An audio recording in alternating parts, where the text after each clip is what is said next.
مِّنْكُنَّ مَنْ يَفْعَلُهُ. O my Sahabiya, go back to the group of the women that have sent you and tell them that the Nabi has conveyed salams, and tell them that Allah has simplified the task for you. Allah said, sit in your house, honor your husband, prepare for him to strive in the path of Allah. You will be in the comfort of your house, only tolerating the separation of your partner, and yourself and your husband will enjoy the same ranks in Jannah. He will be in the battle, going through the difficulties, slain and being slain. You on your separation will enjoy the same ranks in Jannah. But at the same time, tell that woman, وَقَلِيلٌ مِّنْكُنَّ مَنْ يَفْعَلُهُ. It is very few of the women who realize and capitalize on this opportunity, that a man will get up in the cold morning and come to the masjid to perform Fajr Salah. That woman will get up in the comfort of her bedroom, make wuzu in an ensuite, and perform Fajr next to her bed, and hop back into the bed. This woman and that man will enjoy the same reward. Allah has made it so easy for her. Is she still going to be foolish for her mouth to water and stretch an envious eye to that woman who the world refers to as advanced and liberated?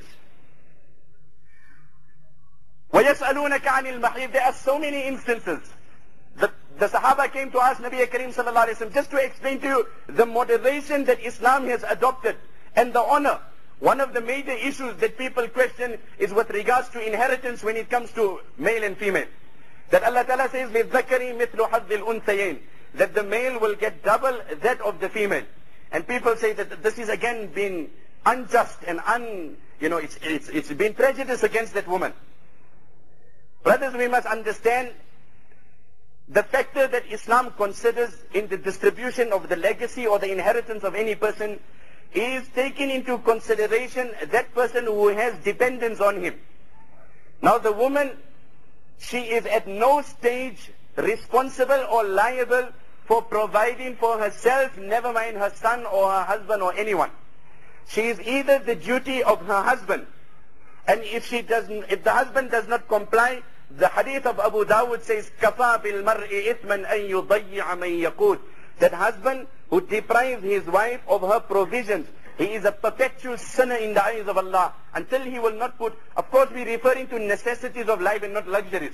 We're speaking of luxuries, we all will be sinners in the eyes of Allah. We are speaking of necessities of life. We are responsible to provide the necessities of life for our wife.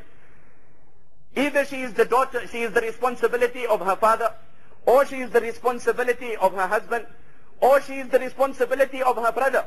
As Jabir radiallahu anhu got married, Nabi alayhi salatu wasalam looked at him and said, Jabir, are you married? He says, yes, O Nabi of Allah. Bikran am sayyiban, have you got married to a virgin girl or a woman that was previously married? No, O Nabi of Allah, I got married to a woman that was previously married. Nabi alayhi salatu wasalam, with great modesty said, Halla bikran tula'ibuha wa tula'ibuk. Oh Jabir, did you not select a young girl, a virgin? Perhaps you could enjoy the initial stages of your marriage. And the words of the hadith, Nabi alayhi salam said that you could have some time with her in seclusion. You could fondle with her, she could fondle with you. Why did you get married to an elderly woman? Said, oh Nabi of Allah, I also would desire that like any young person. But my mother has passed away, leaving behind young sisters. I dislike bringing a wife who will be the age of my sisters. She would become a friend. And I needed a spouse and a partner who could mother my sisters and be a wife to me. That is why I said, look at how mature the choice of that Sahabi was. That my mother has died, she has left behind sisters. Who is going to take care of our sisters? Unfortunately, the ummah has shifted from its responsibility. Nevertheless, she is either the duty of the father, she's the duty of a husband, or she's the duty of the brother. And if there's no one available, the national Muslim treasury will provide for that girl. But her honor is too sacred. We will not risk sending her in the outside world, becoming a victim of the lustful gazes of the enemies of Islam to earn few rands. We will keep her indoor with respect and honor and dignity. And the national treasury will provide for that woman. But her honor is too sacred in Islam.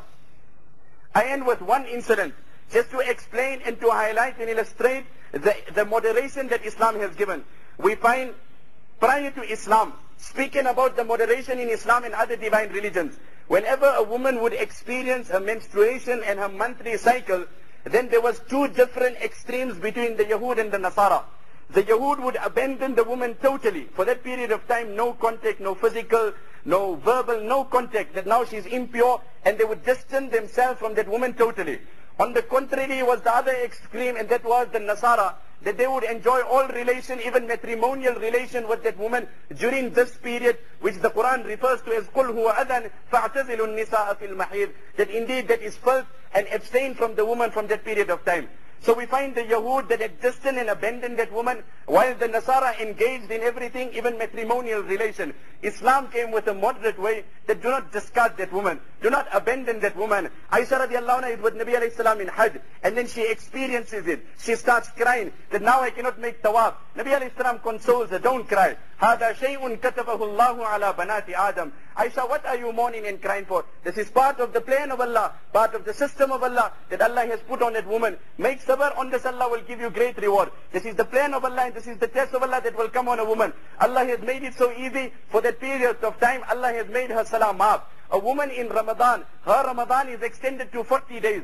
The 10 days that she is not fasting, although she is not fasting, but she still enjoys the virtue of Ramadan. After Ramadan, when she will be making qaza of those 10 days, she still gets the reward of Ramadan. So look at the honor that Allah has given her. Her Ramadan and the barakat of her roza is not at the sighting of the crescent of Hilal that it terminates, but the qaza fast that she will keep after Ramadan, she will still enjoy the rewards of Ramadan. Islam said that live with her, be close to her, communicate with her, sleep with her, but no physical contact beneath the navel and the knee. We make dua to the Almighty Allah that He removes from our hearts and our minds the influences of the Western world. And may Allah give us, our wives, our daughters, our mothers, our sisters to understand that true honor is the honor that Islam has afforded us. She's a queen in this world, and she's a queen in Jannah. Allah give us the tawfiq. Wa akhiru da'wana alhamdulillahi rabbil alamin.